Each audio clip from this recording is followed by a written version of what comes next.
Hey guys, welcome back to Online Biz TV, where we teach you everything you need to know about online business. This is Eric, and in today's video I'm going to give you the step-by-step process we go through in our company every time we hire a new employee online. As you know already, probably if you're going through this, hiring an employee can be a very extremely challenging process, and I'm here to teach you. Let's jump into the video. I'll show you how to get it done.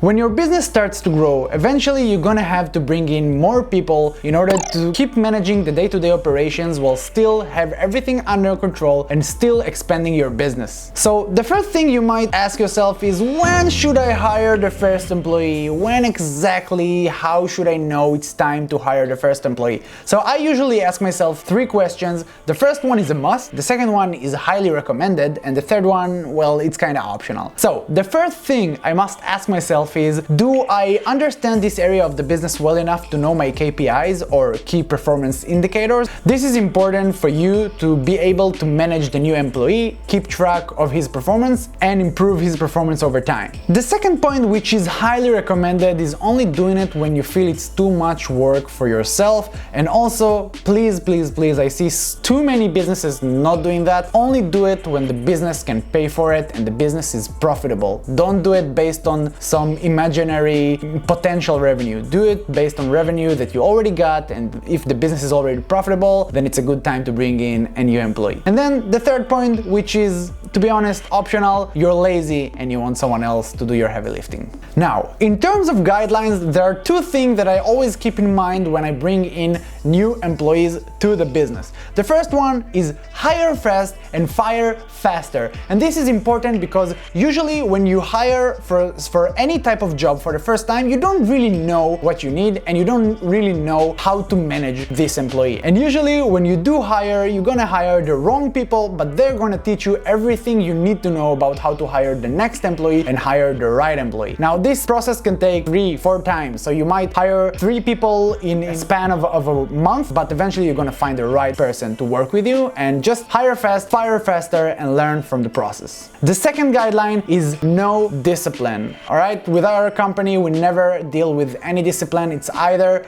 we find the right people with the right motivation and the right work ethic. Either we work and have fun together, or we don't work together at all. If someone has some discipline issues, he's just not going to work with us. This is not school, it's a workplace. So either you respect your workplace or you just don't work there. The two most common red flags I see with employees, usually if I let them go right away, is excuses and availability. So if an employee suddenly have a lot of disconnections in the internet, suddenly there are a lot of floods or a lot of, I don't know, nature, God-given accidents or crazy stuff like that, or grandma that is always in the hospital or anything like that, that's one red flag. And the second one is availability. If someone doesn't answer right away when you expect him to answer, then this is a problem and you should let him go. So where should you find your online employees? I'm only working with 2 places, Fiverr and Upwork, and I'm only going to talk about these 2 in this video, not because there are not other options, it's just because I have experience with these 2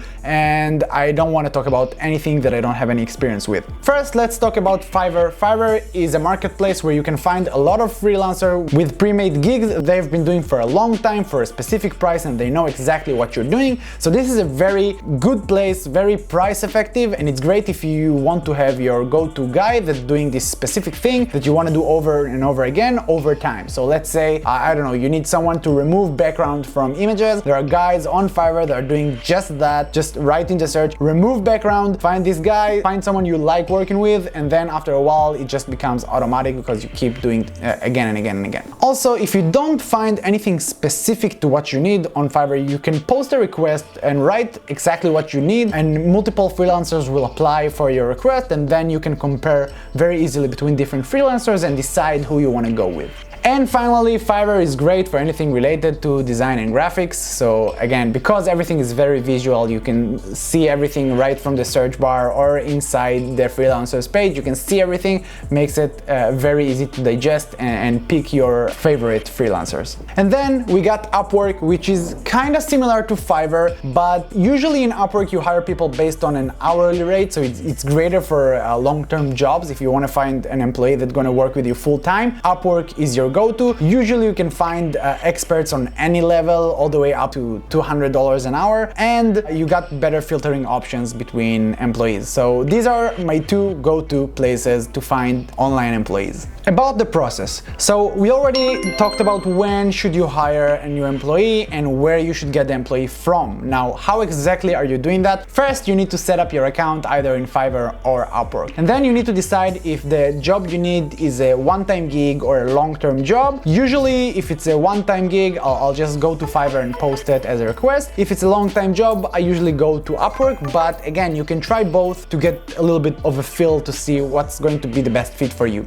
The first step in both Upwork and Fiverr is to just describe the job and be as excruciatingly specific as you can. Describe your company, describe what you guys do, describe why the freelancer would like to work with you, describe exactly what you expect him to do, what's the final result, which is super important, and I'll explain why in a second. Explain that everything and anything there is to know about the job, including payments, including salaries, including everything, so there are not going to be any question marks later. Now, the reason it's important to write down the end result is because if the freelancer is not going to deliver, you're going to be able to request for a refund from Fiverr or Upwork in case, again, the final delivery is just not sufficient. So it's very important to be very, very specific. A second thing I recommend adding is just adding a random question somewhere in the middle of the job description, something like write the word banana when you apply or something like that, something ridiculous, just to make sure that the candidate actually read the job description and that he have attention to detail. This will help you later on, filter out all the low quality candidates, because there's going to be a lot of low quality candidates applying to your job, and it's going to make your life way easier, trust me. The third thing that I highly recommend doing is asking qualifying questions. These are very super laser targeted questions that if the freelancers can answer correctly, it's going to show you that he's in the right direction and he's the right person for you. I'll give you an example. The first employee I hired was for a job to develop a Shopify app for me, since I'm not a developer and I didn't know how to do that. So I searched for a developer who already developed Shopify apps and already had apps on the App Store. So I actually asked for links to the apps on the App Store so I can check them and see if the quality of the apps are what I'm looking for. Based on that, I chose my first developer. And then the fourth thing I highly recommend adding to the job description is just giving the freelancer a test job. You're not going to pay for this job unless you actually hire this guy, just to show you that he's serious and he's got the capabilities to complete the job. I'll just give you an example. Let's say that you want to design a logo for your business and you have in mind, the graphic or just the guidelines for the logo. What I highly recommend doing is just giving that as a test job to the freelancers, and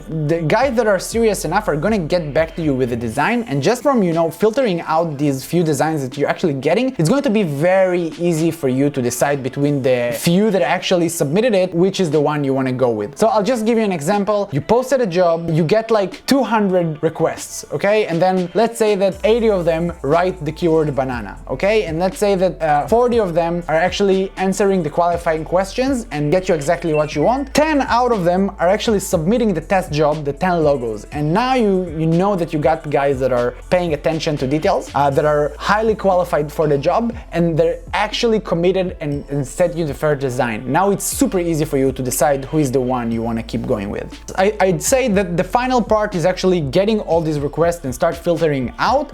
If you want to take it to the next level, and this is for key jobs within the business, I highly recommend paying for Upwork. I think it's $30 for a job post, and then you're allowed to invite people to the job post. And what I usually do then is just go to the search area of where you search freelancers and use all the keywords that are relevant to this job post. And then I'm starting to just invite a lot of people, like plenty of people to the job. I think you're limited to like 60 a day or something like that. So you're gonna get a limit pop up after a while, and then just do it every day. And volume is key here. So the more people that are gonna go through this funnel, the faster you're gonna find someone who's highly qualified and committed. Okay, so this is kind of the key process of getting new employees and moving them through the funnel of the business. Now, at the beginning, when you're just starting out, you still don't have the processes in place to actually have everything outside outside of Upwork or Fiverr, so you can they have their own work diary when employees can clock in and out, and they have their automatic payroll, so you can do all of that. As soon as you get some experience with it, I highly recommend taking the job outside of Upwork and Fiverr. Usually the tools we're using for time tracking, clock in and out, screenshots, we usually use HubStuff. For payments, we usually use TransferWise to get the money directly to the recipient bank account in their local currency without them having to pay extra fees, because Upwork and Fiverr usually takes like 20% from the employee, and if you really want them to have good conditions with you, you better try and save them this extra commission. They're gonna love you for it. We use Slack for communication and ClickUp for task management, but we're gonna have different videos about the team management and all of that. This is just about how to getting the employees into the business. So again, when you're just starting out, stay in the platforms. As soon as you get some experience, get out of the platforms. But usually still when we hire a new employee, first job, like first week or first month, is being paid through the platforms just because they have an escrow service. So if things are getting wrong or anything is being completely off with this employee, we can request the money back and ask for a refund, as I mentioned before. Just be very specific in the job description. Once you go outside of that, you got no insurance for that. Again, on the same note, once you get someone out of Upwork or out of Fiverr, or generally speaking, as soon as someone starts working for you, make sure that you sign a contract with him. This is super important because you can never know which one of your employees can do something behind your back or without even thinking that he's doing something wrong. These things already happened to us, and it's not a fun experience, and you don't want to suffer the implications of that. So I highly recommend get a contract from a lawyer, or just get a kind of a generic form of employee contract or a freelancer contract. Just make sure you're covered legally, okay? But that's a whole other video. This is it, guys. Thank you so much for watching. You now know the process we go through every time we hire a new employee online for our company. Please, guys, if you haven't already, make sure to subscribe and hit the like button so we can reach out to other people, and so that you'll know whenever we release new videos. If you have any questions, comments, ideas for any new videos, please make sure to comment them in the comment section below, and I promise we will answer all of you, and we'll do our best to produce videos just for you. Hen, do you have anything to say?